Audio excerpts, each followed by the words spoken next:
Hello and welcome to Boomer Podcast once again. It's a new episode, and today's episode is a very interesting one. We're going to be talking about the future of Indian Test bowlers because we all know India was blessed with a good crop of 5 to 6 bowlers for the last 8 years, where India were able to compete overseas, pick up 20 wickets on consistent basis. You had the likes of Mohammad Shami, you had likes of Ishan Sharma, Umesh Yadav being one of the bigger catalysts in that, and of course Jasprit Bumrah, Mohammad Siraj. But now the biggest question is what happens to the next crop of bowlers. Now, if you talk about Jasprit Bumrah, he's injury prone. We're not sure if he can come back and be the Jasprit Bumrah we know. Or when it comes to Mohammad Shami, he's 32. Ishan Sharma is out of the fray of Indian selection. Yeah, and of course, when you talk about Umesh Yadav, he's also now out of the fray. Now, in the West Indies series, you saw Mukesh Kumar being picked, Jaydev Unadkat coming back, but Jaydev Unadkat is also 32. And let's remember that before we even have a further discussion on that. So we're going to be talking about the next generation of Indian fast bowlers in particular, and also we can talk about spinners as well because what happens after Ashwin and Jadeja. So these are areas we are going to be talking about. I've Jaren with me on the same screen, so it's going to be a very different podcast for the first time. Jaren, I have to ask you this. Yep. Now, when you talk about Indian bowlers, we know they've been a potent force in the last 8 years, as I mentioned, and they've been able to do and win matches for India, both home and away.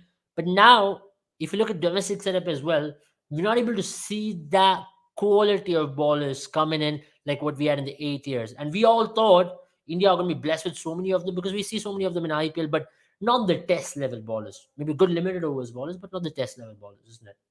Yeah, absolutely. I think in many ways, you have to also look at the fact that someone like Jasprit Bumrah was a talent that came through. He was someone who was able to take to the international stage like fish to water, and Yeah. he was just absolutely amazing at adapting to that level. But look at the rest of them, right? Look at Mm. Mohammad Shami, Umesh Yadav, especially someone like Umesh Yadav, Ishan Sharma. They took a long time to actually be the bowlers that they were. In fact, Umesh Yadav and Ishan Sharma at the start of their careers, they had a run with the Indian team. They were not that impressive, and they were shuffled back again. And we kept shuffling them through and through and through. But then in the later stage of their career is when they really became the test bowlers they are. And I think one of the reasons for that probably is also the fact that they got that exposure, to understand how or what is the requirement in the international stage.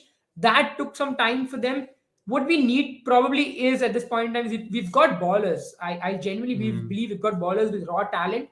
It's to ensure that we protect and polish that talent, bring them up to speed to what is required at the international test level, the Yeah. consistency, hitting the right lengths time and time again.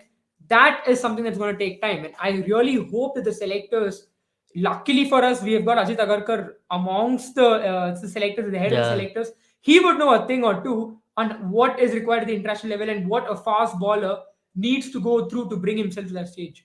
Interesting that you mentioned Ajit Agarkar's name, especially because for me, I have a lot of question marks on the Indian selection Of committee. course, It's we all it's had. it's it's the weirdest selection committee in the longest period of time since MSK Prasad days. We've not really been consistent with any of them.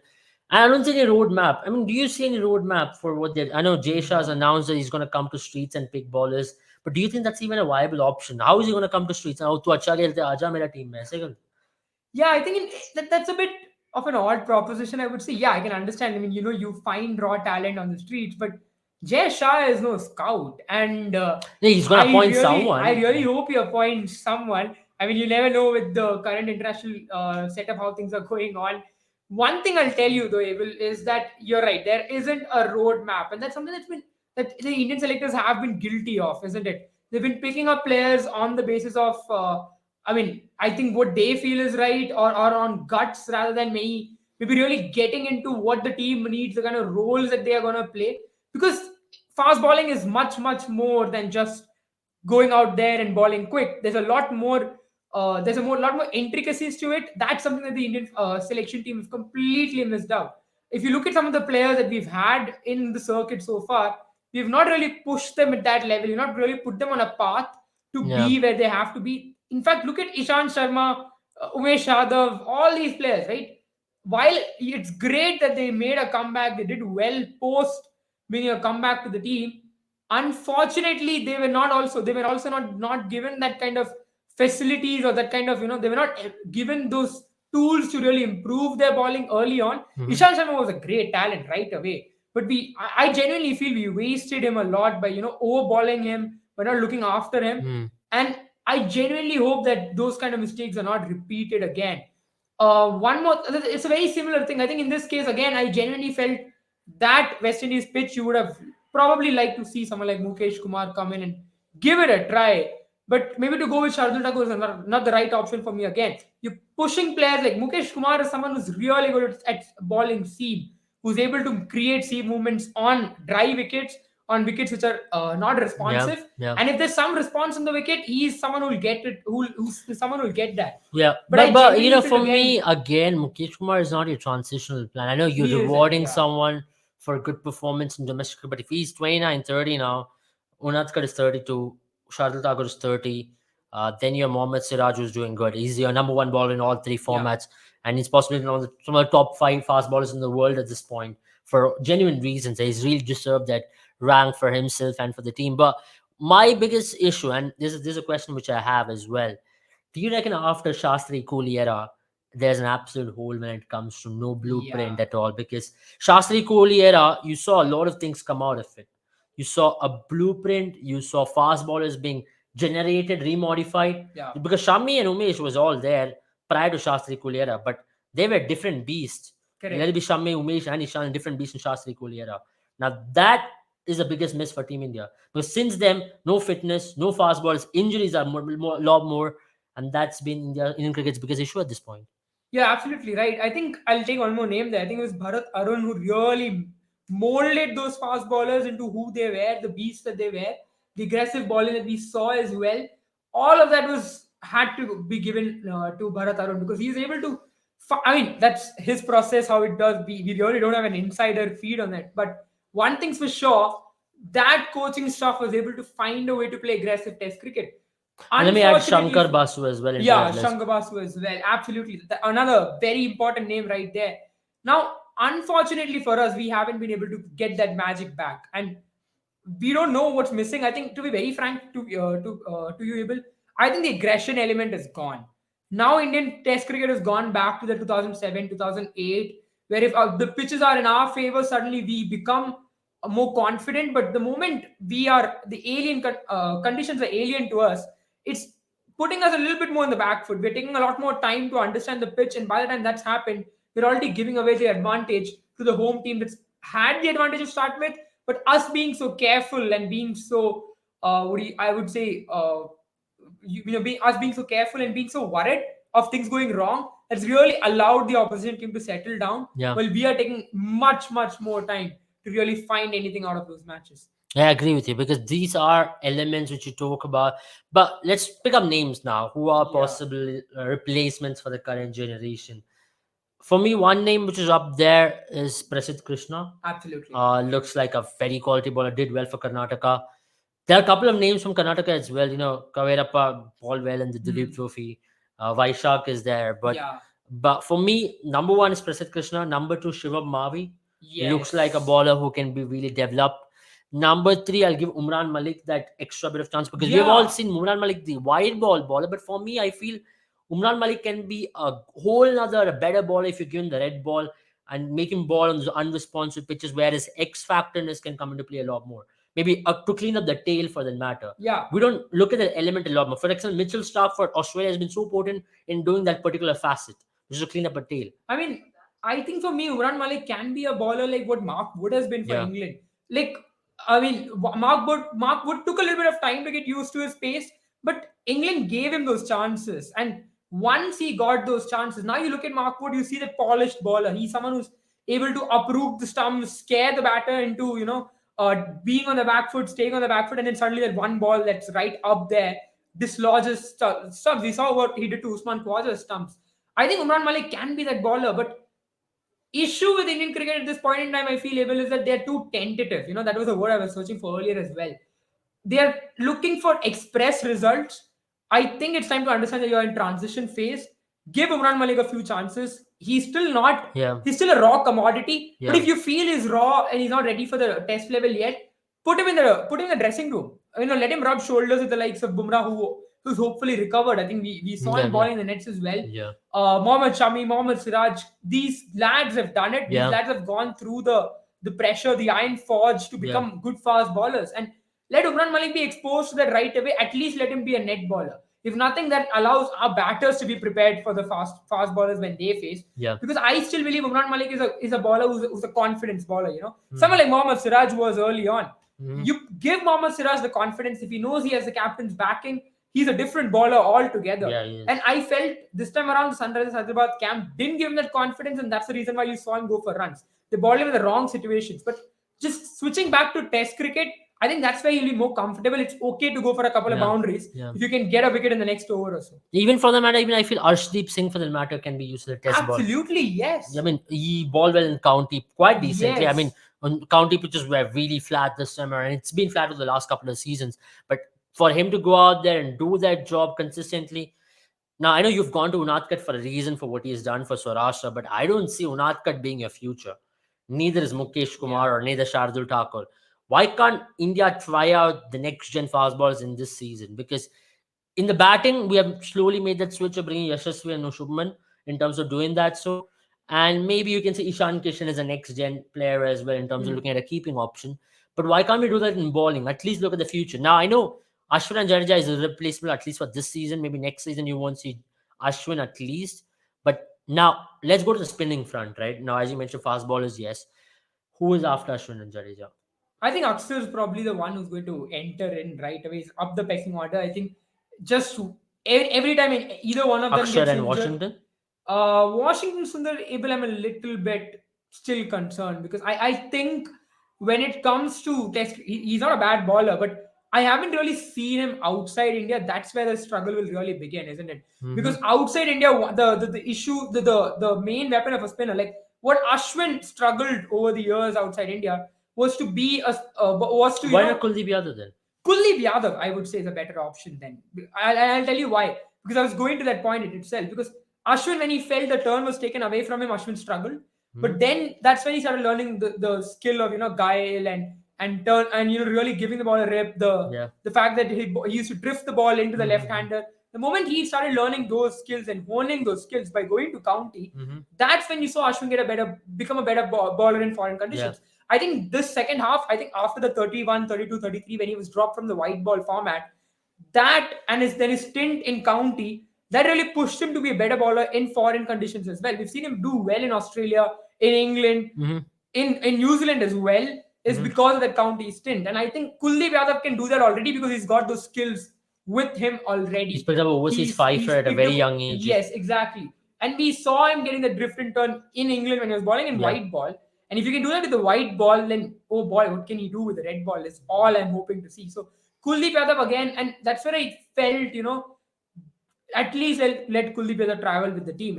It's just one more person. Yeah, I'm very Give surprised he him was the not picked for the chance. test Yeah, squad I for genuinely no feel so reason. too. Both Because series. especially in West Indies, the ball's gonna Yeah. turn. If not on the first day, it's gonna definitely start turning on the third day, fourth day. Yeah. And what we saw in Dominica, maybe we'll not see the ball turn as much in other conditions, but it's still gonna turn.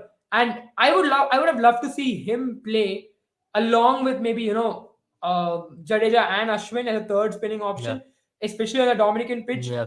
I love Akshar a lot. He's a great bowler, but one thing that he doesn't have is obviously the fact that him and Jadeja kind of share a very similar Trait.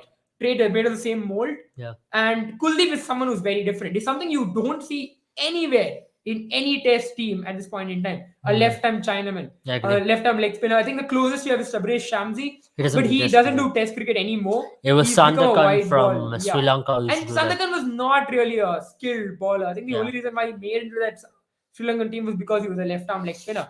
But I think Kuldeep Yadav can be, pushed to be a third spinner Yeah. or to be really a replacement. I think, to be very frank, now on, I would really see maybe if even Jadeja, once he takes a step back, you would probably see Akshar and Kuldeep be that pair that Ashwin and Jadeja were. Yeah, I was just looking at his stats as well, Kuldeep Yadav's stats. It's very impressive in Test cricket because he's played very minimal Test matches, Yeah. not even 10 proper Test matches for that matter. 8 Test matches, 34 wickets at an economy of 3 and average of 21.6, which is very impressive for a player who's played 8 test matches, and it's very surprising that he's only gotten to play 8 test matches Yeah. and not in continuity. He played 1 test match in Dharamshala in 2017, had to wait a long, then got a test match in Sri Lanka, then went to Australia, played a game in England when the conditions were totally alien. He played a match where you didn't need an extra spinner, you want an extra pace ball, and we got hammered that test match. Yeah.